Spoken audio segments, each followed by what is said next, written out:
নির্বাচনের সময়টা বলা যাচ্ছে যে একদম টিকটক টিকটক টিকটক জায়গায়, মানে হাতে গুনে আর মাত্র 3 দিন আছে। প্রস্তুতি বলা যেতে পারে সব জায়গাতেই প্রায় শেষ।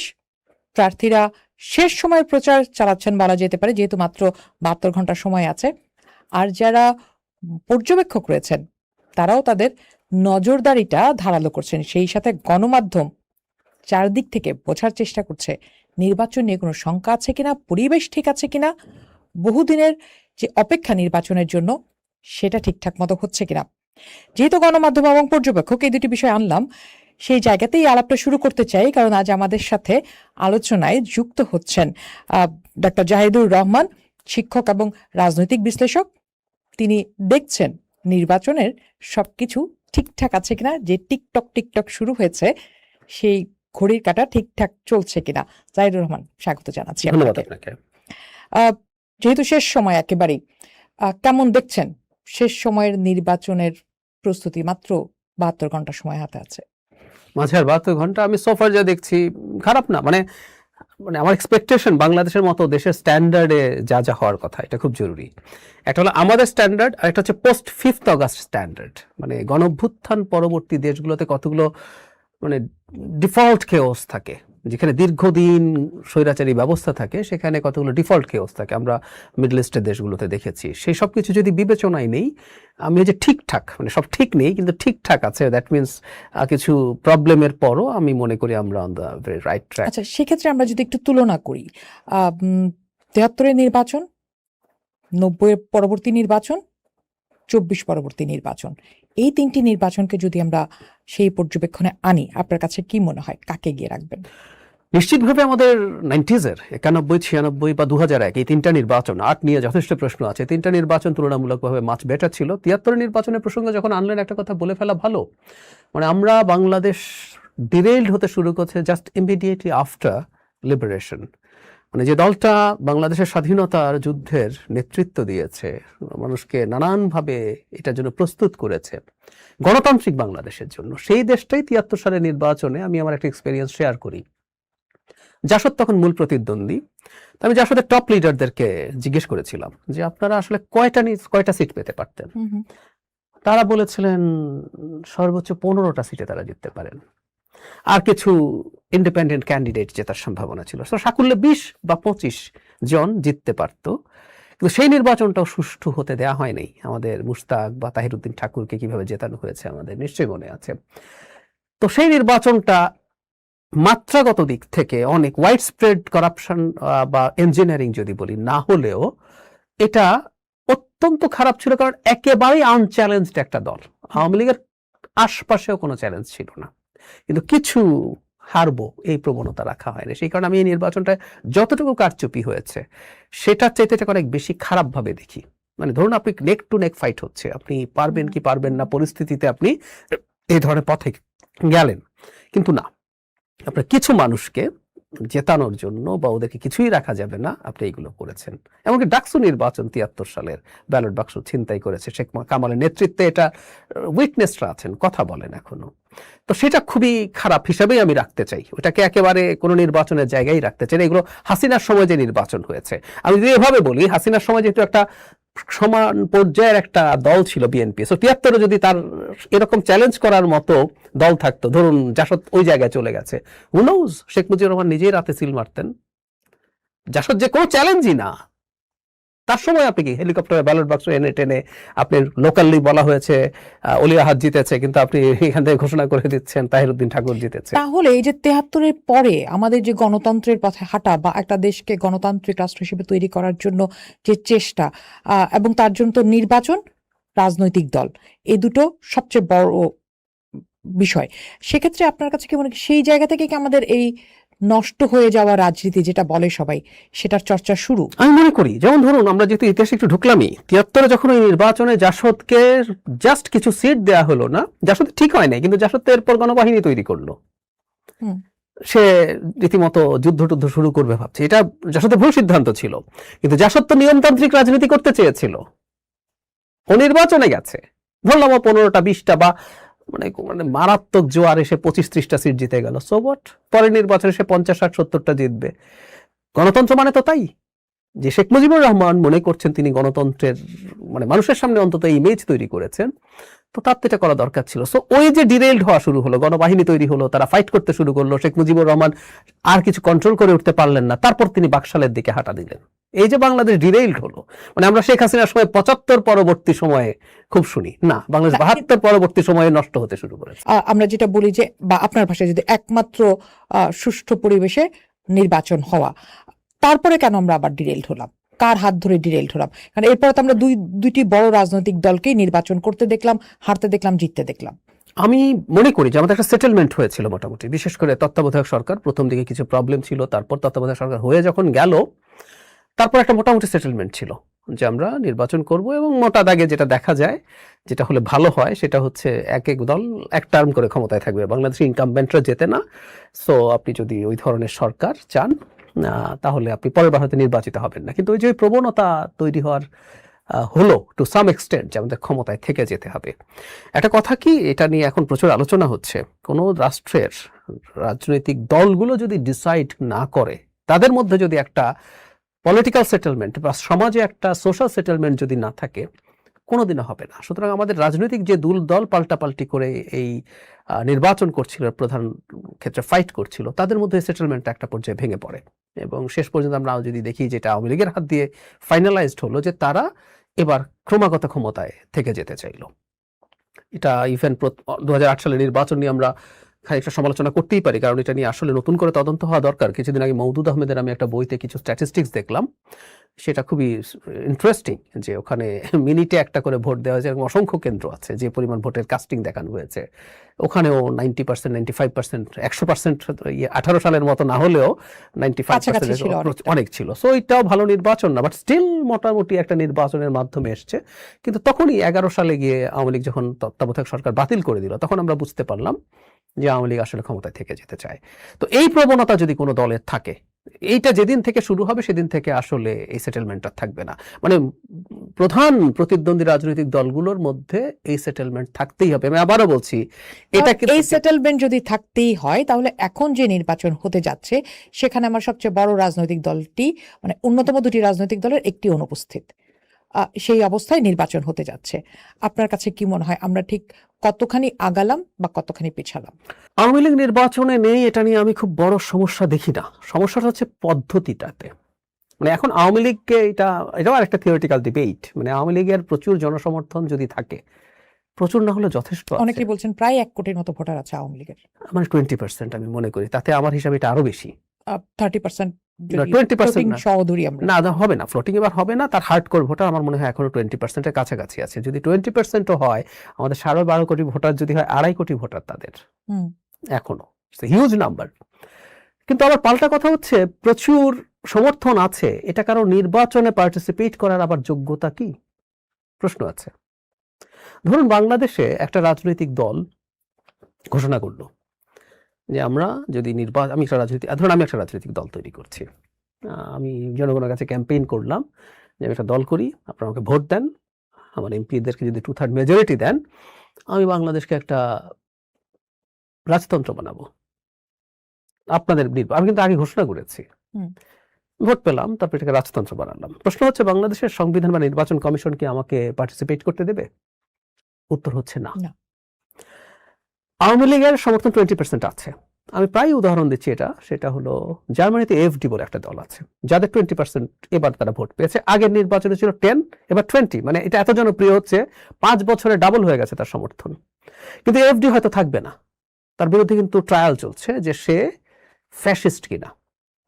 তার মানে যেটা বলতে চাইছি, জনগণ আপনাকে সমর্থন করতে পারে, কিন্তু আপনি রুলস অফ দ্য গেম, বাংলাদেশের কনস্টিটিউশনের আলোকে রাজতন্ত্র প্রতিষ্ঠার সুযোগ নাই। জার্মানির কনস্টিটিউশন অনুযায়ী কোন দলের ফ্যাসিস্ট কোন চরিত্র যদি প্রমাণিত হয়, সে রাজনৈতিক দল হিসাবে থাকতে পারবে না, তার ভোটের পার্সেন্টেজ যতই হোক। ঠিক একইভাবে আমাদের দেশে যদি আওয়ামী লীগের মানবাধিকার বা মানবতা বিরোধী অপরাধের দল হিসাবে যুক্ত থাকে সে, তাহলে তার পার্সেন্টেজ 20 না 50 হলেও আমি যদি বলি ও আমার এখানে রুলস অফ দ্য গেম যেটা আছে সেটার সাথে সে কনফ্লিক্ট করে, তাই আমাকে দেব না। সমস্যাটা অন্য জায়গায় হয়েছে। এই সমস্যাটার কথা ইনফ্যাক্ট হিউম্যান রাইটস ওয়াচও তুলেছে। সেটা হলো আমরা তো আওয়ামী লীগকে বিচার করে নিষিদ্ধ যদি হয়, আমরা তো নিষিদ্ধ করব, বিচারের মাধ্যমে নিষিদ্ধ করবো, কথাটা এরকম না। আমরা বিচার চাইছি আওয়ামী লীগের। সো আইসিটিতে আওয়ামী লীগকে সু করা হবে, এখনো প্রসেস শুরু হয়নি। আওয়ামী লীগ নির্বাচনে যেতে পারছে না কিন্তু গভর্নমেন্টের একটা এক্সিকিউটিভ অর্ডারে, কারণ তার কর্মসূচি নিষিদ্ধ আছে সন্ত্রাস দমন আইন 2009 এর মাধ্যমে। এটাকে আমরা চিরকাল প্রশ্ন করেছি। শেখ হাসিনাও যখন জামায়াত শিবিরকে নিষিদ্ধ করেছিল তার পতনের কয়েকদিন আগে এই এক্সিকিউটিভ অর্ডারে, আমরা কিন্তু সেটারও সমালোচনা করেছিলাম। হতে পারতো যে জুডিশিয়াল প্রসেস বলছে যে আওয়ামী লীগ তার ব্যাপারে সুরাহা হওয়া পর্যন্ত নির্বাচনে অংশগ্রহণ স্থগিত থাকবে, সেটা যেহেতু হয় নাই, এক্সিকিউটিভ অর্ডারের এটার কারণেই প্রশ্ন সিরিয়াসলি উঠছে, এটা ওঠা অযৌক্তিক না। কিন্তু আমি এখনো মনে করি immediately after the uprising Awami League যে নেই, এটা আমাদের নির্বাচনের গ্রহণযোগ্যতায় মেজর প্রশ্ন তৈরি করবে না, যদি এটা খুব ইম্পর্টেন্ট আমাদের কাস্টিংটা ভালো হয়। মানে আওয়ামী লীগের মানুষজন এসে যদি আওয়ামী লীগ নেই কিন্তু তাদের পছন্দের দলকে ভোট দেয়, বা কখনো কখনো তাদের কোনো যদি কারো ব্যাপারে তাদের যদি রেজার্ভেশন থাকে, পক্ষে না যাক, তাকে ঠেকানোর জন্য ভোট দেয়, সেটাতে যদি বেড়ে আসে আমার মনে হয় এটা ভালো কিছুই হবে। সেটা সেই জায়গা থেকে কি আপনি বলেছেন, আপনার একটা ভিডিওতে আমি দেখছিলাম যে আপনি বলছেন যে আওয়ামী লীগের ভোট জামায়াতের চিন্তার কারণ হয়ে উঠবে, এটা কি সেই ইকুয়েশন? আমার কাছে মনে হয়, যেমন ধরুন মানে হয়তো আওয়ামী লীগের অনেকে ভোট দিতেন না, কারণ জামাত বিএনপি কাউকে তারা পছন্দ করেন না, তাদের এই পতন ঘটিয়েছে। মানে আমার খুব খারাপ লাগে এটা ভাবতে, সেটা হলো বাংলাদেশের এখনো অ্যারাউন্ড 20% মানুষ আওয়ামী লীগ সমর্থন করে। মানে এটা জুলাইয়ের কথা বলছি না, এই এন্টায়ার জার্নি এই দেশটাকে কোথায় নিয়ে গেছে, যেহেতু এই সময়গুলোতে আমাদের সিরিয়াস অ্যাক্টিভিজম ছিল, প্রচুর খুঁটিনাটি আমরা বের করেছি, সেগুলো নিয়ে কাজ করেছি, কথা বলেছি, এই দেশটাকে বহু বছর পিছিয়ে দিয়ে গেছে। কিন্তু রিয়ালিটি হচ্ছে তারা তো আছেন, এই দেশেরই মানুষ, এবং আমার খুব ক্লোজ সার্কেলের মধ্যে আছেন, আমার রিলেটিভদের মধ্যে আছেন, ফ্রেন্ডসদের মধ্যে আছেন। এখন তারা যেহেতু কেউ কে পছন্দ করেন না, হয়তো বা তারা ভোট দিতে যেতেন না, অনেকে কেউ লোকাল কোনো কারণে হয়তো যেতেন। কিন্তু আওয়ামী লীগের একটা বড় অংশ হয়তো এখন দেখতে পাচ্ছেন জামাত একটা হাইপ তৈরি করছে। এই হাইপটা খুব বেশি সারবস্তু আছে বলে আমি মনে করি না, এটা জাস্ট একটা বাবল, সেটা আসবো পরে। কিন্তু যেহেতু হাইপটা তৈরি হয়েছে, এখন জামায়াত ইসলামী জিতে যেতে পারে, এই প্রবণতা যদি হয় আওয়ামী লীগের খুবই হার্ডকোর ভোটারদের মধ্যে একটা অংশ খুবই প্রো লিবারেশন, যেটা একেবারে বিপরীতে জামাত, তাদের একটা বড় অংশ উদার গণতান্ত্রিক এবং লিবারেল, যেখানে কোনো ধর্মভিত্তিক দল বা একটা দল যারা এখন নারী প্রশ্নে এমন সব কথাবার্তা বলছে, আমি চোখ বন্ধ করে বুঝি, আমার অনেক পরিচিত আওয়ামী লীগের বন্ধু বান্ধবও আছেন, তারা এগুলো টলারেট করতে পারছে না, যে বাংলাদেশে কি এদের এতটা শক্তি তৈরি হবে। বা হিন্দু সম্প্রদায়ের মানুষদের মধ্যে ভোটিং প্রবণতা মোটামুটি আওয়ামী লীগের পক্ষেই বেশি ছিল, তাদের একটা অংশ যদি ভোট না দিয়ে থাকতেন, তাদেরও এখন একই ধরনের ইনসিকিউরিটি তৈরি হতে পারে যে বাংলাদেশ কি ধর্মরাষ্ট্র হওয়ার দিকে হাঁটা দিচ্ছে। এই ভীতিগুলো যদি থাকে, তাদের একটা, যারা ভোট দিতে চাইছিলেন না তারা ভোট কেন্দ্রে যাওয়ার সম্ভাবনা অনেক বেড়ে যাবে। আমি অন্তত 2-3 জনের সাথে কথা বলে দেখলাম যে তারা এখন ভাবছেন ভোট দিতে যাবেন, এবং তারা ধানের শীষে ভোট দেবেন। ধানের শীষকে পছন্দ করেন বলে না, তারা জামাত যাতে শক্তিশালী না হয়ে উঠতে পারে সেজন্য। তাহলে সেক্ষেত্রে আপনি এবার ভোট কাস্টিং কত ধারণা করছেন? আমি ভোট কাস্টিং এবার 70%-এর বেশি ধারণা করছি। আওয়ামী লীগের অনেকেই ভোট দিতে যাবে। 70%, মানে যেখানে আমি দেখলাম পররাষ্ট্র উপদেষ্টা বলেছেন 55, আমরা অনেক বিশেষজ্ঞরাই বলছেন যে নট মোর দেন 50+। আমি মনে করি না। যেমন ধরুন কোন ইকুয়েশন থেকে আপনার 70% মনে হচ্ছে? আচ্ছা, আমার কাছে মনে হয় বাংলাদেশে তো এই ধরনের ভোটে, এতদিন পরে ভোটে তো যদি আওয়ামী লীগ থাকতো আমরা ইভেন 90%-এ চলে যেতে পারতাম। কারণ এর আগে আমাদের 80% কাস্টিং, 87% ছিল 2008-এ। না, ওইটা নিয়ে প্রশ্ন আছে, তারপরে ধরলাম 80, ওটা হ্যাঁ ধরে নিলাম। এখন এটা আমার হিসাব 20% মানে 80% ভোটার ভোট কেন্দ্রে যাওয়ার কথা আছে। তো তারা কম যেত যদি জামাত বিএনপির ফাইটটা খুব দুর্বল হতো। জামাত বিএনপির ফাইট কিন্তু দুর্বল হবে, আমি আজকে আপনার এই শোতে বলে যাচ্ছি। কিন্তু একটা হাইপ তৈরি হয়েছে, ফাইটটা খুব টাফ হবে। যখন খুব টাফ ফাইট হবে মনে হয়, ধরুন বিএনপির অনেক ভোটার হয়তো যেত না। মানে এই যে হাইপটা তৈরি হয়েছে আপনি বলছেন, এই হাইপটা কি আসলে উদ্দেশ্যমূলক? উদ্দেশ্যমূলক। সেই উদ্দেশ্যমূলক যদি হয়ে থাকে, সেটা কোন পক্ষ থেকে করা হচ্ছে? জামাত এবং করছে। আমি যদি জিজ্ঞেস করি যে এক্ষেত্রে আপনার বিএনপির উইনিং ফ্যাক্টর কি মনে হচ্ছে এবং লুজিং ফ্যাক্টর কি মনে হচ্ছে?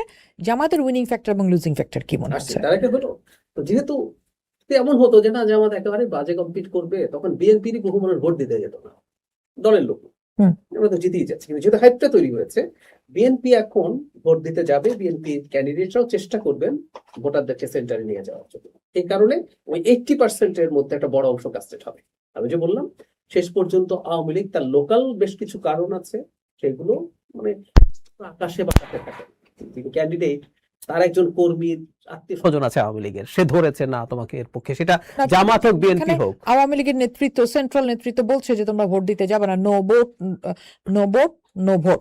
এগুলো বলছেন, কিন্তু এগুলো আসলে সবসময় কাজ করে না। লোকাল ফ্যাক্টর অনেক সময় ইম্পর্টেন্ট, সত্যি ইম্পর্টেন্ট। যখন আমার পরিবার, আমার সাথে রিলেটিভ কেউ আছেন আর তার একটা পরিবারে এতটা ভোট আছে আওয়ামী লীগেরই, আমি ধরলাম, অধিকার নিয়ে ধরলাম না আমাকে এই ভোটটা দিতে হবে, সেটা বিএনপি হোক জামাত হোক, এরকম ভাবে আওয়ামী লীগ যাবে। আর ওই যে বললাম একটু আগে যে একটা প্রবণতা তৈরি হতে পারে জামাত ঠেকাও বা জামাতকে দুর্বল রাখো, সেটার কারণে আওয়ামী লীগেরা ভোট যেতে পারে। এই জন্য আমি মনে করি 70% ভোট কাস্টিং হওয়া খুব অস্বাভাবিক হবে না। সেক্ষেত্রে জামাত ঠেকাও, আমরা যদি 5টি ইউনিভার্সিটির ছাত্র সংসদের নির্বাচন দেখি, সেখানে তো দেখলাম যে জামাতের জন্য একটা বড় হাইপ, এবং সেটা নানা রকম ব্যাখ্যাও হাজির হতে দেখলাম যে মানুষ পরিবর্তন চায়, মানুষ তাদের উপর ভরসা করছে। সেটা ধরেই জামাত আবার নানা অঙ্ক হাজির করলো আমাদের সামনে যে তাদের এক ধরনের হাইপ তৈরি হয়েছে। সেগুলো মাথায় রেখে আপনার কাছে কি মনে হয় যে কাকে আপনি এগিয়ে রাখবেন এখানে এবং কি কারণে? মানে প্রশ্নাতীত ভাবে জামাত ভীষণ ভাবে পিছিয়ে আছে, আমি বলছি কেন, কিন্তু হাইপটা জরুরি। ধরুন আমাকে জামাতে স্ট্র্যাটেজিস্ট করা হলো, আমি জামাত যা করছে ঠিক তাই করতে বলতাম। মানে আপনি কি এটা বলতে পারেন যে আমি একটা নির্বাচন করছি কিন্তু আমি জিতবো কি জিতবো না, আমরা যতটা সম্ভব ভালো করব। ওই যে আমরা একসময় বলতাম না, খেলায় জয় বড় কথা না, অংশগ্রহণই বড় কথা। অংশগ্রহণই বড় আমরা কথা। ডাব্বা মারতাম খেলার, ফুটবল বা ক্রিকেটে, এগুলো বলতাম। এটা বললে আপনি কোনোদিন ভোট পাবেন না। বিশেষ করে আনডিসাইডেড ভোটার্স, দুটো দলেরই দেখবেন হার্ডকোর ভোটার্স আছে, আর মাঝে কিছু ভোটার থাকে, আমরা করতে ভাষায় সুইং ভোটারও বলি। সুইং ভোটারের প্রবণতা থাকে সে জিতবে যে দল তাকে ভোট দিতে চায়। কারণ কি, এটাও অদ্ভুত ব্যাপার, এটা নিয়েও প্রচুর থিওরিটিক্যাল ডিবেট আলোচনা হয়েছে। সেটা হলো আমরা না এমপিদেরকে লোকাল গভর্নমেন্টের প্রধানের মতো দেখি, মানে উপজেলা চেয়ারম্যান, মেয়র, যিনি মানে আমার রাস্তা ঠিক করবেন, রাস্তা ঠিক ইত্যাদি সাঁকো বানাবেন, আচ্ছা, ব্রিজ বানাবেন। ব্রিজ বানাবেন। তো তাই যদি হয় তাহলে যিনি জেতা দলের এমপি তিনি এইসব প্রজেক্ট বেশি আনতে পারবেন, সুতরাং ভোট তাকেই দেওয়া হবে। সো জামাত জিতবই হাইপটা যদি তৈরি করতে না পারে, মানুষ যদি সুইং ভোটাররা তাকে ভোট দেবে না। সো এই হাইপটা তাকে তৈরি করতেই হয়েছে। অনলাইনে তাদের একটা বিরাট ইকো চেম্বার আছে, সিস্টেম আছে, এই সিস্টেমটা তারা ব্যবহার করেছে। তাহলে যে বিভিন্ন জরিপ, সেই জরিপগুলোর যে বিশ্লেষণ, সেটাকে আপনি কিভাবে মূল্যায়ন করবেন? আমি জরিপকে একেবারেই পাত্তা দেই না। সেটা নিয়ে আমার একটা যুক্তি হচ্ছে এরকম, আমি দর্শকদেরকে বলি, প্রায় বলছি, ভারতের 2024 সালের ইলেকশনের জরিপের একটা পেজ আছে উইকিপিডিয়ায়। নির্বাচনের আগে 23-24টা জরিপ হয়েছে, মানে কংগ্রেসের নেতৃত্বাধীন ইন্ডিয়া জোট 234 সিট পেয়েছে। 200-এর বেশি সিট তাকে একটা বা দুটো জরিপ ছাড়া কেউ দেয় নাই। একটা 100-র নিচেও দিয়েছে 93টা, একটা 98টা দিয়েছে। তো ব্যাপারটা বুঝতে হবে, ভারতের মতো যারা দীর্ঘদিনের গণতন্ত্র চর্চা করে তাদেরও জরিপের রেজাল্ট মেলে না। ইভেন এক্সিট পোল, ওখানেই এক্সিট পোল আছে, ওটাও আশপাশেও যায় নাই। তো আমরা কেন বাংলাদেশের জরিপের উপর এত ঈমান আনছি? আমার ধারণা, যেটা আমি প্রসিডিউরাল প্রশ্ন করছি না, এর মধ্যে একটা জরিপের সাথে তো আমি এমন একটা প্রতিষ্ঠানে জড়িত, সেটাও আছে। সেটাও আছে। আমি সেই ব্রেইন কারণেই নামে একটা জরিপটা, প্রতিষ্ঠান আছে, প্রসঙ্গটা আনলাম। যারা ইনোভেশনের সাথে কাজ করে, আমি নিজে ব্রেইনের একজন মেম্বার। তো প্রসেস ঠিক আছে, প্রসিডিওর ঠিক আছে, এটা নিয়ে আমার প্রশ্ন নেই। প্রশ্ন হচ্ছে দেশের মানুষজন কাকে ভোট দেব, এই প্রশ্নটা সঠিক জবাব দেন বলে আমি মনে করি না। আমি ভুলে প্রমাণিত হতে পারি, কারণ এবারে আমরা দেখব জরিপের সাথে আসল ফলাফল কি হবে। তবে ব্রেইনেরই কথা বলছি, যেখানে তাদেরকে নেক টু নেক দেখাচ্ছিল, সেটারই সর্বশেষ যে জরিপ, সেটা দুটোর মধ্যে হিউজ ডিফারেন্স দেখিয়েছে, 21%-এর মতো। লাস্ট এর আগেরটা তারা 10%-এর মতো ছিল, 10% দেখিয়েছিল। সেক্ষেত্রে আমরা যদি একটু পরিবেশের জায়গায় আসি, যে মানুষ তো ভোট কেন্দ্রে, আপনি বলছেন 70% মানুষ যাবে, তাহলে এই যে সহিংসতার একটা আশঙ্কা করা হচ্ছে, বা নির্বাচনের দিনে নির্বাচন নাও হতে পারে, নির্বাচন হবে কিনা না সেটারও শঙ্কা দেখা যাচ্ছে, এবং সেটারও নানা রকম ইঞ্জিনিয়ারিং খবর পাচ্ছি আমরা, নানা ঘটনাও দেখছি ঘটছে যাতে নির্বাচন বানচাল হয় এরকম। আপনার কাছে কি মনে হয়, আমি যদি সার্বিক পরিস্থিতি, এখনো নানা জায়গা থেকে সহিংসতার খবর পাওয়া যাচ্ছে, অনেকে বলছেন নির্বাচনের দিন ব্যাপক ব্লাডশেড হতে পারে, মানে এটার উপর নির্ভর করেই কিন্তু মানুষ ভোট কেন্দ্রে যাবে, সাধারণ মানুষ ভোট দিতে যাবে, আপনি কি মনে করেন? ব্যাপক ব্লাডশেড হবে না।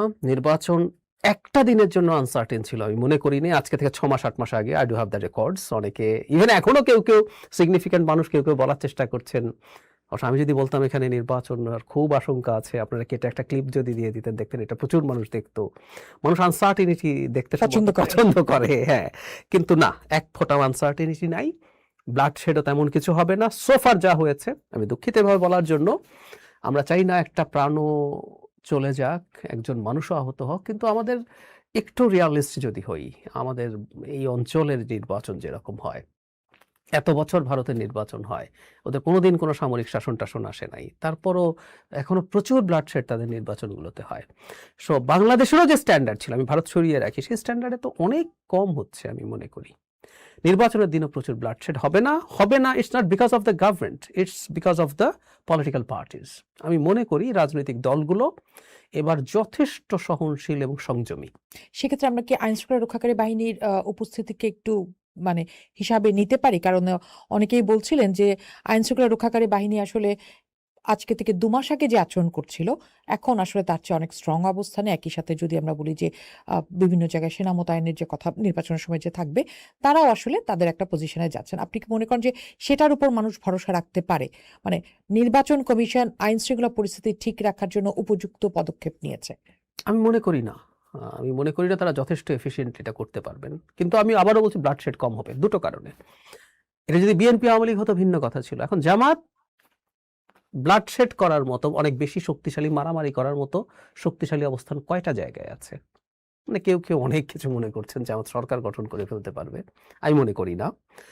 তারা বিএনপির সাথে আমি সরি এভাবে বলার জন্য, মারামারি করার মতো শক্তিশালী জায়গায় অল্প কিছু জায়গায় আছে।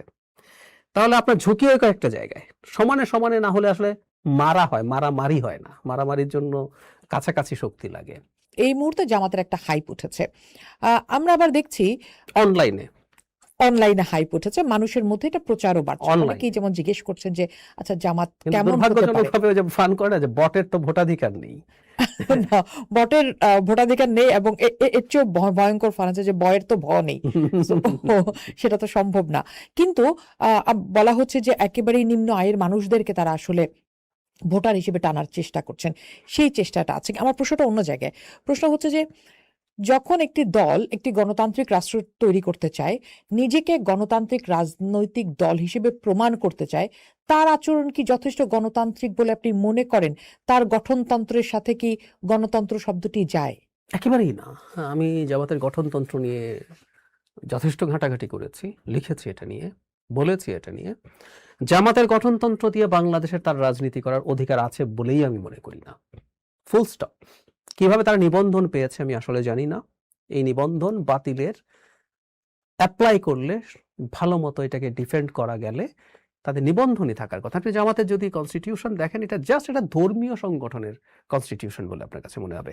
প্রিয়াম্বল থেকে শুরু করে তার সদস্য হওয়া, আমিরের কাজ, আমিরের শপথ, সদস্যের শপথ, এর মধ্যে ইভেন মারাত্মক একটা জিনিস আছে যেটা আমাদের কনস্টিটিউশনের সাথে সিরিয়াসলি কনফ্লিক্ট করে। সেটা হচ্ছে জামাতে ইসলামীর আমির হওয়া দূরে থাকুক, একজন কেন্দ্রীয় সদস্য রুকন একজন অমুসলিম হতে পারেন না। আমাদের আর্টিকেল 28 অনুযায়ী এটা সরাসরি কনফ্লিক্ট করে। নাম্বার 2, লেখার নাই, এটার মধ্যেও তাদের একটু, শব্দটা বলেই ফেলি, মুনাফিকি বলেন, লেখেন নাই যে আমিরের মধ্যে যে নারীরা আমির হতে পারবেন না। কিন্তু নারীরা আমির হতে পারবেন না এটা আমির নিজে বলেছেন, স্পষ্টভাবে বলেছেন, এবং নারী জামাতের সদস্যরাও সেটা বলেছেন। আমরা এটা মেনে নিয়ে রাজনীতি করতে এসেছি। ফলে এটাও আর্টিকেল 28 এর সাথে কনফ্লিক্ট করে। তো এগুলো থেকে একটা দল কিভাবে রাজনীতি করবে? তাহলে তারা গণতান্ত্রিক রাষ্ট্রের জন্য, No way. গণতান্ত্রিক রাজনৈতিক পরিবেশের জন্য তারা কিভাবে প্রশ্নই আসলে আসে এই ধরনের না, প্রশ্নই কাজ? আসে না। তাহলে আমার রাজনৈতিক দলগুলো বিভিন্ন সময়ে এই দলকে কেন জোটে নিচ্ছে, সরকারে নিচ্ছে, সাথে রাখছে, পাশে বসাচ্ছে? কেন তাহলে রাজনৈতিক দলগুলো এদের সাথে মানে তাদের সহযোদ্ধা হিসেবে থাকছে? এটা খুব গুরুত্বপূর্ণ প্রশ্ন। এটা থাকার আসলে স্কোপই আমি দেখি না। আমি আমার নিজের একটু অক্ষমতা, পারগতার কথা বলে আসলে এগুলো নিয়ে আগে ভাবিই নাই। বাংলাদেশ গত 17 বছর, মানে 11 থেকে শুরু করে 17.5 বছর, যে সময়টা হয়তো আমিও পলিটিক্যালি জিনিসগুলো বোঝা বা সবকিছু আরো ম্যাচিওর্ড হয়ে উঠছি, তখন না এই ইস্যুগুলো আলোচনার স্কোপই ছিল না। কেন স্কোপ ছিল না? সবাই মিলে তখন শেখ হাসিনাকে হটাও। হুম। মানে শেখ হাসিনাকে হটাও যে মানে আগুন লাগলে আপনি কলের পানি দিচ্ছেন না ড্রেনের পানি দিয়ে আগুন নেভাচ্ছেন, বিষয়টা সেটা না। ড্রেনের পানি হলেও মেরে দেন, কিন্তু আগুন নিভে যাওয়ার পর দেখলেন যে এটা তো ড্রেনের পানি, এটা তো পরিষ্কার না। সো হাসিনার বিরুদ্ধে যারা ফাইট করছিল তখন আসলে আর অন্য কোনো ইস্যু মানুষের সামনে ছিল না। অ্যাট এনি কস্ট এই ডিক্টেটরকে সরাতে হবে। গণতন্ত্রের আলাপ করছি আমরা, আর উনি 41 পর্যন্ত ক্ষমতায় থাকবেন, ততদিন আমরা বাঁচবো কিনা। আমি একজনকে বলতে শুনেছি যে উনি আমার চাইতে বড়, আমার মনে হচ্ছিল উনি শেখ হাসিনার চাইতে উনি অন্তত 20 বছরের ছোট। তো উনি বলছিলেন আমার মনে হয়তো যে আমি মরে যাব কিন্তু উনি বেঁচে থাকবেন এবং উনি ক্ষমতায় থাকতেই থাকবে। সো এই হচ্ছে মানুষের পারসেপশন। তো সে সময় না এই আলাপগুলোর স্কোপ ছিল না। এখন যেহেতু বাংলাদেশ গণতান্ত্রিক প্রক্রিয়ার মধ্যে ঢুকছে, গণতান্ত্রিক স্টেট হিসেবে আমরা নতুন করে যাত্রা শুরু করছি, তখন এই প্রশ্নগুলো এসছে এবং এটাই স্বাভাবিক আর কি। আচ্ছা, এই যে গণতন্ত্রের প্রক্রিয়ার দিকে আমরা নতুন করে যাত্রা শুরু করছি, আমাদের নতুন কিন্তু 3বার 4বার হলো, আমরা বারবার করে আসছি। But it's the toughest one. Bangladesh এত কঠিন যাত্রা আর কোনোদিন করেনি। কোন হিসাবে আপনার কাছে টাফেস্ট ওয়ান মনে হচ্ছে? আচ্ছা ধরুন 91 আমরা স্কুলে পড়ি, মনে আছে, তারপরও স্কুলের উপরের দিকে পড়ছি। এরশাদ পতনের পর পুলিশ পালিয়ে গিয়েছিল, সবাই থানা থেকে পালায়নি। জাতীয় পার্টির লোকজন সব দেশ ছেড়ে ভেগেছিল, ভাগেনি। এরশাদ ভেগেছিল, ভাগেনি। জেলে গেছেন, নির্বাচন করেছেন, 5টা সিটে জিতেছেন, তার দল 35 বা 36টা সিটে জিতেছিল। কোনো নেতা গ্রাসরুট থেকে শুরু করে পালিয়ে যায়নি। আওয়ামী লীগের সময় যে এত হাজার লোক পালিয়ে গেল, আমি একটা প্রশ্ন করি, আপনারা কি করছিলেন যে আপনারা পালাইতে হয়েছে? বাইতুল মোকাররমে খতিব পালায়, পুলিশ থানা শূন্য হয়েছে। 71-এ তো পুলিশ কার পুলিশ ছিল? পশ্চিম পাকিস্তানের পুলিশ। ওকে পালিয়ে গিয়েছিল বাংলাদেশ স্বাধীনতার পর? পালায়নি তো। তাহলে আপনি কি করেছেন যে আপনাকে পালাতে হয়? আপনি যাত্রাবাড়ির একটা ভিডিও পাওয়া যায়, ডকুমেন্টারি করা হয়েছে। মানুষ থানা ঘিরে ধরেছে, মানুষকে মেরে ফেলছে গুলি করে, মানুষ থানা থেকে তারপর সরছে না। এরপর বহু থানায় মানুষ আক্রমণ করেছে, ও নিরস্ত্র কিন্তু। বহু জায়গায় 5 তারিখে ঘটনা ঘটেছে, আওয়ামী লীগ না, ও থানা ঘিরে আছে, যখন ওর গুলি শেষ হয়েছে তারপর থানা অ্যাটাক করেছে। আপনি কি করেছেন যে মানুষ তার জীবন শেষ করে দিয়ে আপনাকে কিছু করতে চায়? তার মানে তো আমাদের জন্য একটা লেসন তৈরি হয়েছে, বিশেষ করে রাজনীতিবিদদের জন্য। এই লেসন কতটা নিয়েছেন আমাদের রাজনীতিবিদরা? প্রথম প্রশ্ন। দ্বিতীয় প্রশ্ন হচ্ছে, আমরা সংস্কারের জন্য বসলাম, সংস্কার আলাপ চালালাম 1.5 বছর ধরে। আপনার কি মনে হয় আদতেই এই সংস্কারগুলো হবে আমার নতুন বাংলাদেশের জন্য? লেসন দুভাবে নেওয়া যায়। মানে একটা লেসন কেউ কেউ এভাবে নেয়, আচ্ছা ও শেখ হাসিনা কি কি ভুল করেছিল আমি শিখলাম, আমি এটা ঠিক করে থেকে যাব, এটাও নেয় কেউ কেউ। শেখ হাসিনার আগেও কি ঘটনা ঘটে নাই? ঘটেছে তো। এখন লেসন আমরা কিভাবে নেব, দ্যাট ম্যাটার্স। এবং ওই ক্ষমতার চেয়ারটা কেমন আমি আসলে জানি না, না। না, আপনি কি দেখতে পাচ্ছেন যে গত 1.5 বছরে শেখ হাসিনা যে বাইনারির খেলা শুরু করেছিলেন, সেই বাইনারি আমরা আবার দেখলাম। আমরা সেই দ্বন্দ্ব, সেই বিদ্বেষ, সেই হিংসাত্মক কথাবার্তা, ভয়ঙ্কর আক্রমণাত্মক সব মন্তব্য, রেষারেষি, ট্যাগিং, সবই তো আমরা দেখলাম। কোনো কিছুর তো পরিবর্তন হলো না। তাহলে আমি আসলে কি শিখলাম, কোন আমি দিকে আমি শিখলাম? আমি না আবার এতটা হতাশ নই। হতাশ নই কেন? এই যে আমাদের সমস্যা এটা হয়েছে, এটা সমস্যাটা 5 আগস্টের পরে হয়েছে এবং আমি ভুলটা ভাঙানোর চেষ্টা করছিলাম। মানে অনেকে খুব ইউটোপিয়ান চিন্তা করা শুরু করেছিলেন যে শেখ হাসিনা যাওয়ার পর আমরা সবাই অসাধারণ উদার গণতন্ত্রী হয়ে উঠবো। কিন্তু দেখুন, পৃথিবীর ইতিহাস বলে যখন কোনো একটা স্টেটে লম্বা সময় ডিক্টেটর থাকে, ওটা ট্রিকল ডাউন করে, ওটা সোসাইটিতে ঢোকে, ওটা পরিবারে ঢোকে, ওটা ব্যক্তির মধ্যে ঢোকে।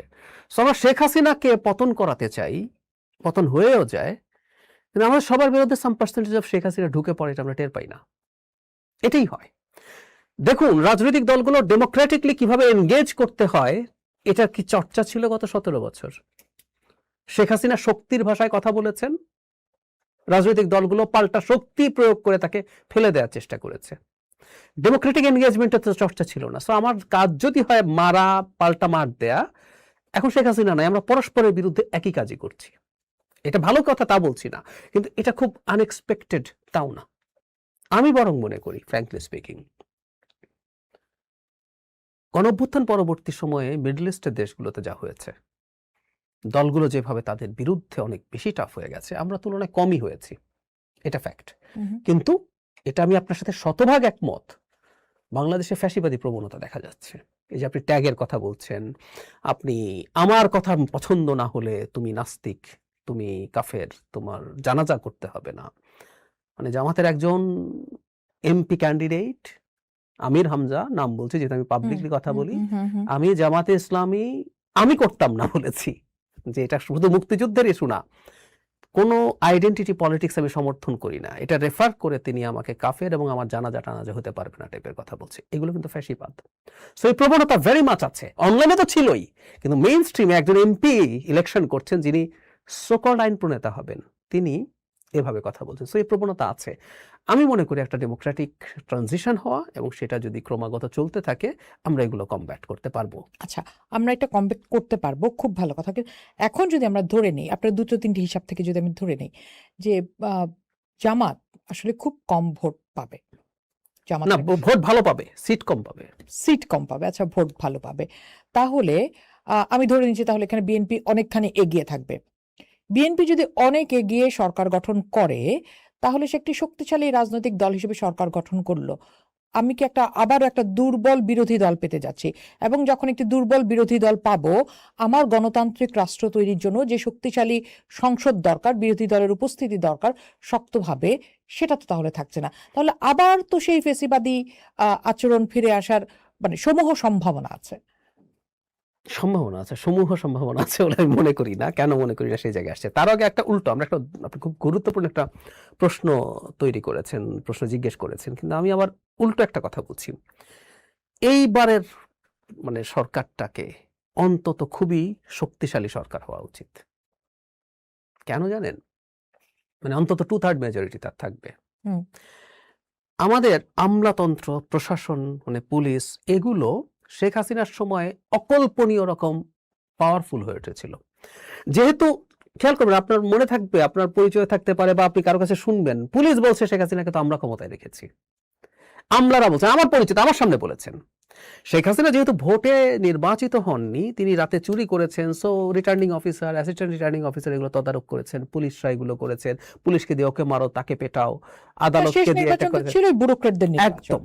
তাতে কি হলো, তারা এই সময়ের মধ্যে, আমি এটাকে ইভেন ওই যে জিন is out of the bottle, জিন বোতল থেকে বের হয়ে গেছে, এই জিনটা যে বের হয়ে গেছে, কেউ বলে যে বোতল থেকে বের হলে ঢোকানো যায় না, কিন্তু আমাদের ঢোকানোর চেষ্টা করতে হবে। তো এটার জন্যই একটা শক্তিশালী সরকার লাগবে যে আসলে এদের উপরে সেই অথরিটি প্রতিষ্ঠা করতে পারবে।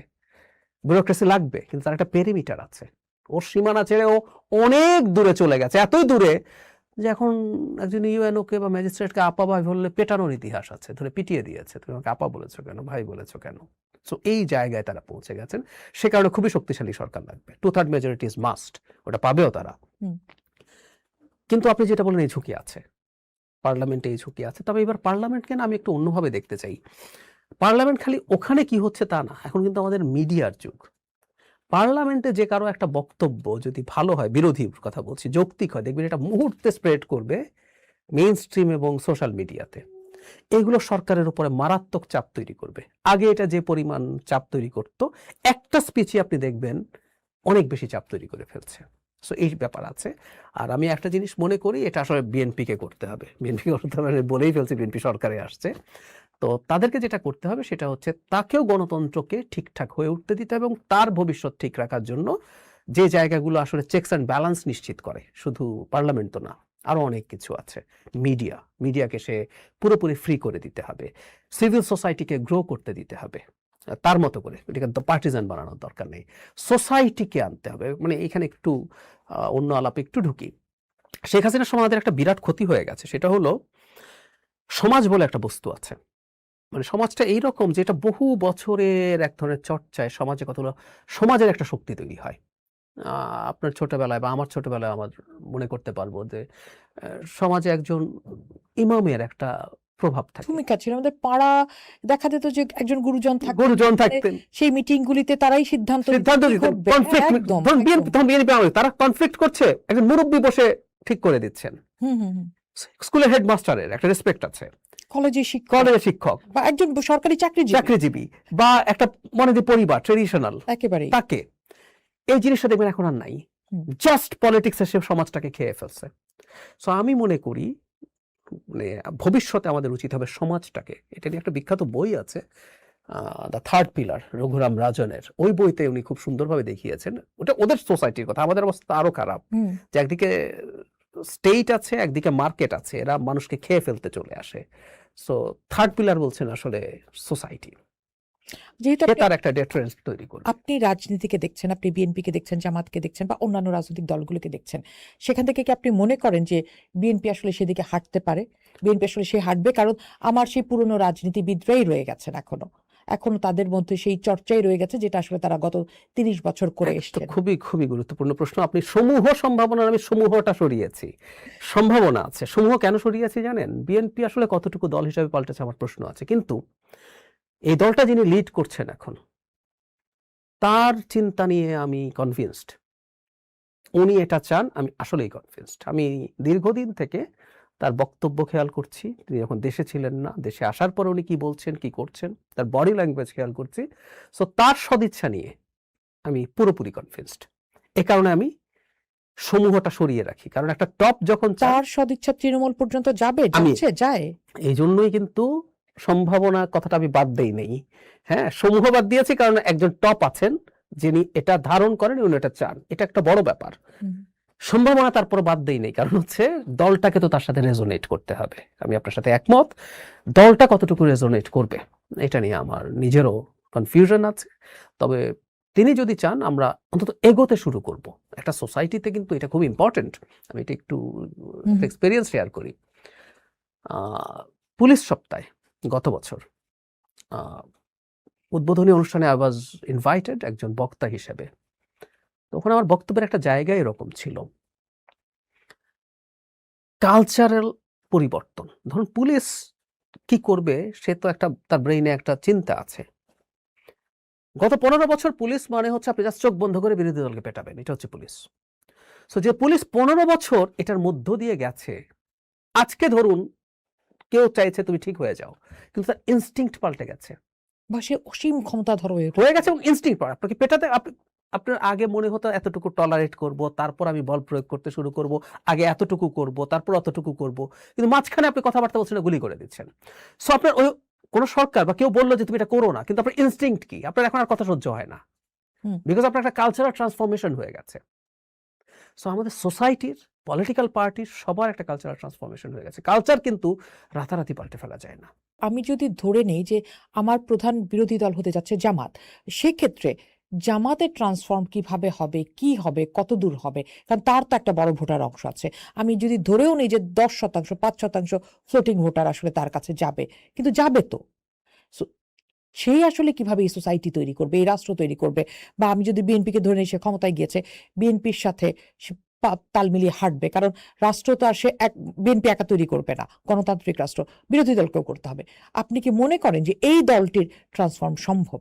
আমি সম্ভব, আমার যদি ব্যক্তিগত বা অপিনিয়ন, আমি যদি এনসিপিকে ওখানে যুক্ত করি, যদিও খুব অল্প। এনসিপি সম্ভবত থাকবে না, আমি এরকম শুনছি। যাই হোক, এনসিপি আমরা জামাতকে নিয়েই আলাপটা করি, আমি তাদের ব্যাপারে খুব একটা আশাবাদী না।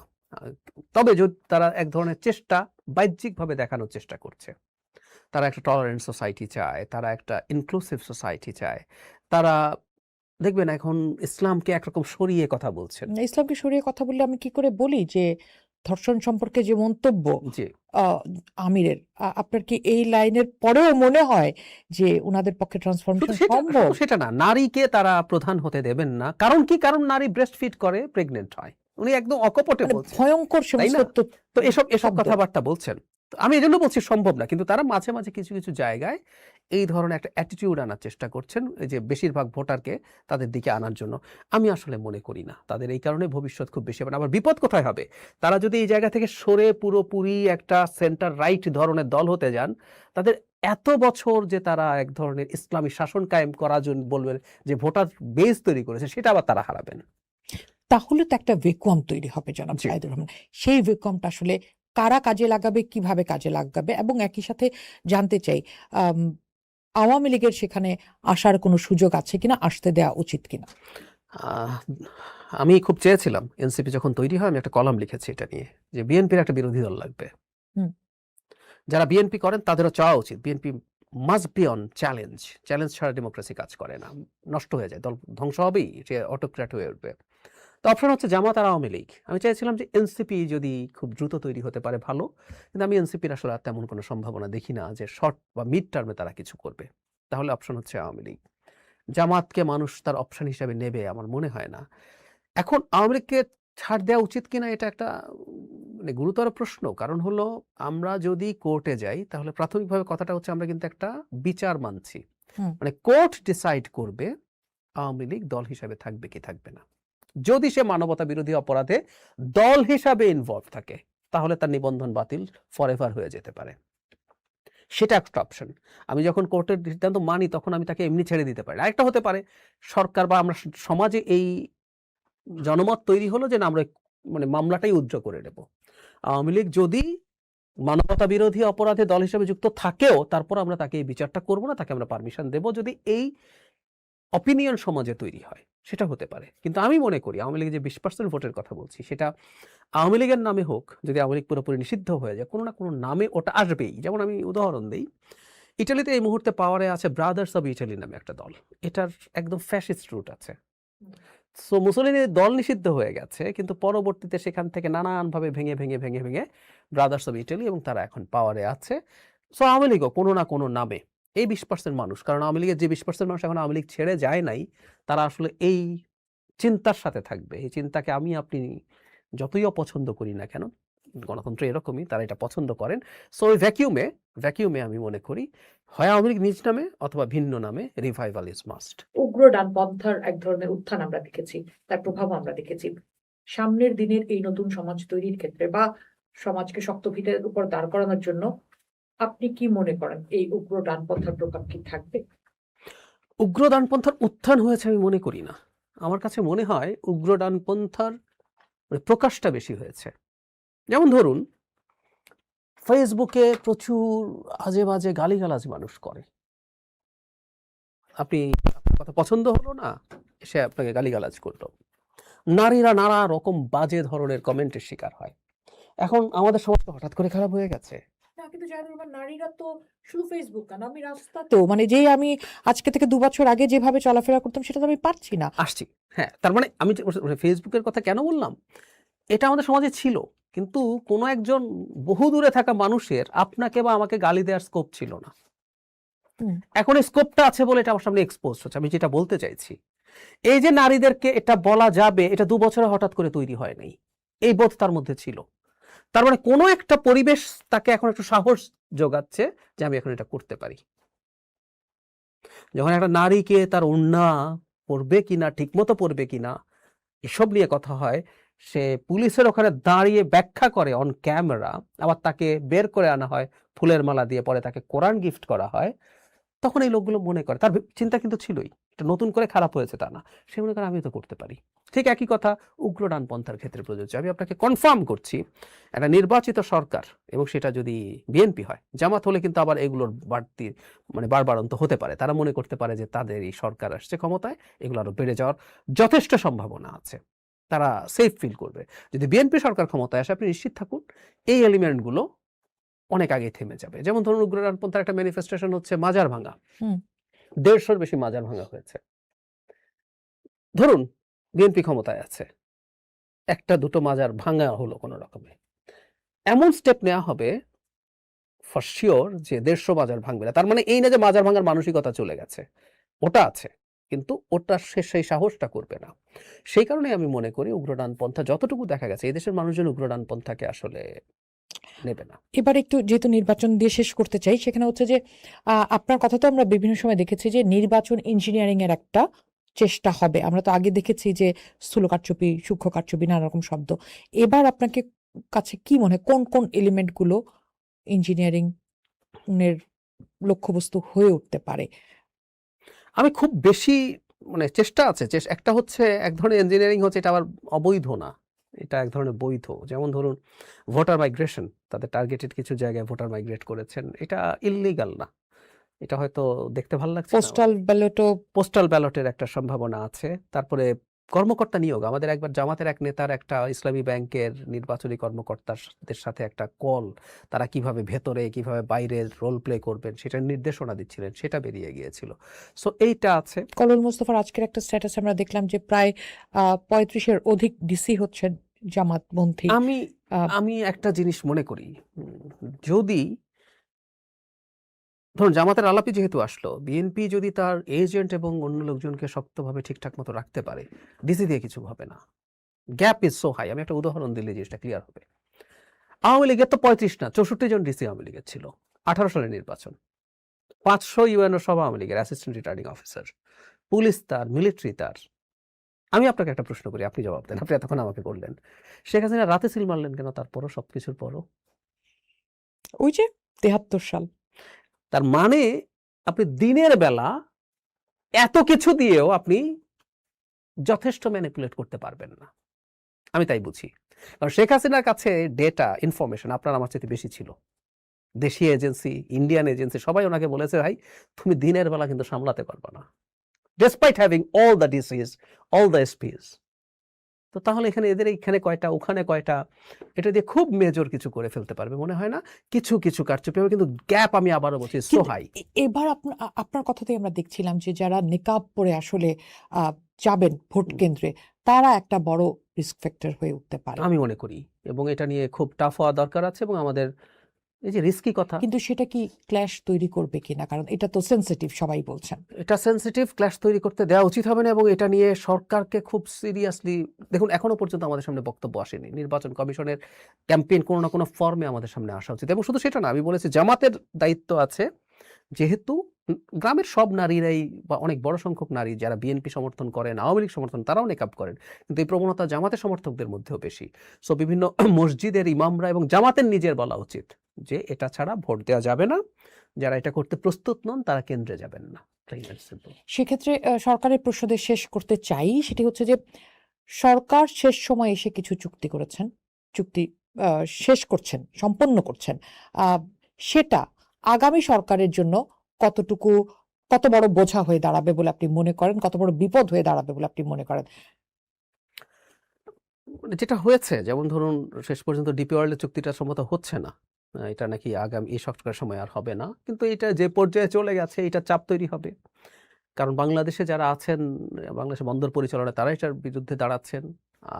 যুক্তরাষ্ট্রের সাথে যে চুক্তি 3 তারিখে হচ্ছে, 9 তারিখে হচ্ছে, 9 তারিখে হচ্ছে, সেটাও আমার মনে হয় যে মানতে হবে, এবং খুব বেশি ট্রাম্পের দুনিয়াতে এটাকে খুব বেশি ইগনোর করা যাবে বলে আমার মনে হয় না। বিএনপি থাকলেও তাকে এটা করতে হতো।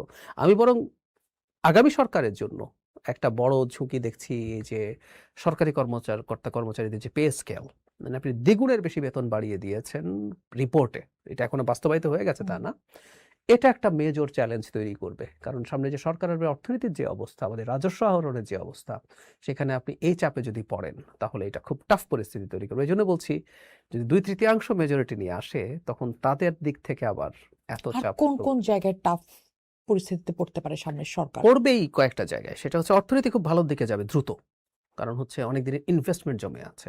মানুষ এখন একটা স্টেবল সরকার আসবে, ইনভেস্ট করতে মুখিয়ে থাকবে। তারপরে যখন ইনভেস্ট করতে যাবেন, আপনার পাওয়ার একটা মেজর ক্রাইসিস হয়ে যাবে।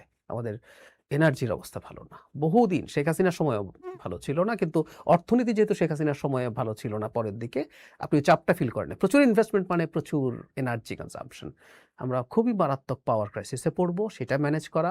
আবার এনার্জি যখন প্রচুর আনতে হবে, আপনার বেসিক ফুয়েল বা প্রাইমারি ফুয়েল, তারপরে প্রচুর র ম্যাটেরিয়ালস এবং ক্যাপিটাল মেশিনারি যখন আমদানি করবেন, তখন আবার ডলারের উপরে চাপ তৈরি হবে। সো আবার একটা ডলার ক্রাঞ্চের দিকে আমরা যেতে পারি। প্লাস যদি এগুলো খুব অল্প সময়ের মধ্যে আমরা ফিক্স করতে না পারি, আমাদের মূল সংকট হচ্ছে আনএমপ্লয়েড ইয়াং পিপল। মানে শেখ হাসিনার পতনও কিন্তু আসলে তারাই ঘটিয়েছে, তারা আসলে একটা চাকরি চেয়েছিল, ওইটা শেষ পর্যন্ত ওখানে গিয়ে ঠেকেছে। সো খুব কম সময়ের মধ্যে অর্থনীতি ফিক্স করে যদি ইয়াংদেরকে কাজে ঢোকাতে না পারেন, ও না কোনো ছুতায়, কোনো না কোনো বাহানায় বেরিয়ে যাবে, এবং ওকে বের করার জন্য বহু মানুষ দেশে বিদেশে বসে আছে। তাহলে 1 কোটি কর্মসংস্থান করা সম্ভব হবে? সবগুলো দল যে প্রতিশ্রুতি দিয়েছে, আমি মনে করি সবগুলো 5 বছরে সম্ভব। অর্থনীতি ভালো হলে অনেক কিছুই বেসরকারি সেক্টরে হয়ে যাবে, কিন্তু সরকার দ্রুত এটা ফিক্স করতে পারে। আইন শৃঙ্খলা অ্যাজ আর্লি অ্যাজ পসিবল, এই 2-3টা কাজ যদি শুরুতে করে, আমরা একটা স্টেবিলিটির দিকে যাব। সব জায়গায় যিনি মতামত রাখেন, আপনাদের মতো যারা আছেন বুদ্ধিজীবীরা, সেই বুদ্ধিজীবীদের উপস্থিতি মতামত দেওয়ার ক্ষেত্রে, ক্ষমতাকে প্রশ্ন করার ক্ষেত্রে কতটুকু শক্ত ভূমিকায় দেখতে চান, এবং একই সাথে গণমাধ্যমকে?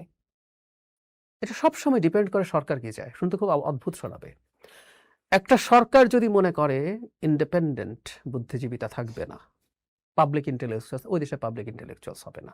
একটা সরকার যদি চায় মুক্ত গণমাধ্যম থাকবে না, মুক্ত গণমাধ্যম থাকবে না, ফুল স্টপ। ভারতের গণমাধ্যমের দিকে তাকাবেন, মোদি যেহেতু সে ডিসাইড করেছে সে অটোক্রেটিক হয়ে উঠবে, নির্বাচনের মাধ্যমে নির্বাচিত হচ্ছে, কিন্তু সে স্বৈরাচারী হয়ে উঠবে, সে কিন্তু গণমাধ্যম শেষ করে দিয়েছে। ওখানেও এখন ধীরে ধীরে, যেহেতু তাদের বহু বছরের ট্রেডিশন আছে, এখনো কিছু পাবলিক ইন্টেলেকচুয়ালস আছে, আস্তে আস্তে ওটাও শেষ হবে। সো আমি আশা করি সরকার চাইবে এটা, সরকার যদি চায় আপনি নিশ্চিত থাকুন। না, এই সরকার তো চেয়েছিল, মুক্ত গণমাধ্যমের কথা তো বলেছিল। আপনার কি মনে হয় মুক্ত গণমাধ্যম? আমি আবার সেই কালচারের কথা বলছি, যেমন ধরুন এটুকু বলে শেষ করি, জোবাইদা রহমান দেশে এসছেন তারেক রহমানের আগে খালেদা জিয়াকে দেখতে যাবেন। তো উনি বিমানবন্দর থেকে হসপিটাল যাওয়া পর্যন্ত একটা পত্রিকার অনলাইন পোর্টাল 8টা নিউজ করেছেন। উনি নেমেছেন, গাড়িতে উঠেছেন। এখন আপনি কি মনে করেন বিএনপি থেকে বলা হয়েছে ওনাকে কিন্তু এভাবে কাভারেজ দিতে হবে? না, ইটস কালচার। গত 15 বছরে যে সাংবাদিক বেড়ে উঠেছে, যার চাকরি হয়েছে, সে সাংবাদিকতা মানে এটাই বোঝে। সেজন্য আমি মনে করি সাংবাদিকটার তো চাকরি চলে যাওয়ারও ভয় ভয়ঙ্কর রকমের আছে। সেই কারণেই গত 1.5 বছরে কত সাংবাদিকের চাকরি গিয়েছে নিশ্চয়ই গেছে। আপনি এটা জানেন। এটা আমি একটা জিনিস মনে করি, এই সরকারের 2-3 জন সাংবাদিকের বিরুদ্ধে মামলা এবং হয়রানিমূলক কাজ করে, যে আনিস আলমগীর আছেন, মঞ্জুরুল আলম পান্না মঞ্জুর আলম ছিলেন, পান্না আছেন। এইরকম 2-একটা ঘটনা ছাড়া সরকার মেজর স্কেলে খুব বেশি কিছু করে। কিন্তু হ্যাঁ, অন্য ঝুঁকি ছিল, এমন সব লোকজন গণমাধ্যমে হুমকি তৈরি করেছে যাদের পেছনে সরকারের সমর্থন আছে বলে পারসেপশন আছে। হুম। তো আমি মনে করি সামনে গণতান্ত্রিক সরকার যেটা, সেই সরকারটা যদি স্পেস দেয়, আমি আশা করি দেবে, তাহলে কিন্তু আমাদের এই জিনিসগুলো হবে। এবং আবারও বলছি, বিএনপি ক্ষমতায় আসছে, বিএনপি ক্ষমতায় এসে তার স্বার্থে এই চেকস অ্যান্ড ব্যালেন্স গুলো তাকে রাখতে হবে, আদারওয়াইজ তার কপালেও খারাপই থাকবে। মানে সেই খারাপিকে আপনি আপনাদের মতো বুদ্ধিজীবীরা আনবেন সবাই না, আনবে, কারা আনবে? সবাই আনবে। ফাইনালি বলি, নেপাল একটা বড় শিক্ষা দিয়েছে। ধরুন শেখ হাসিনাকে আমরা ফেলে দিয়েছি কারণ শেখ হাসিনা অবৈধ সরকার, ভোট চুরি করেন।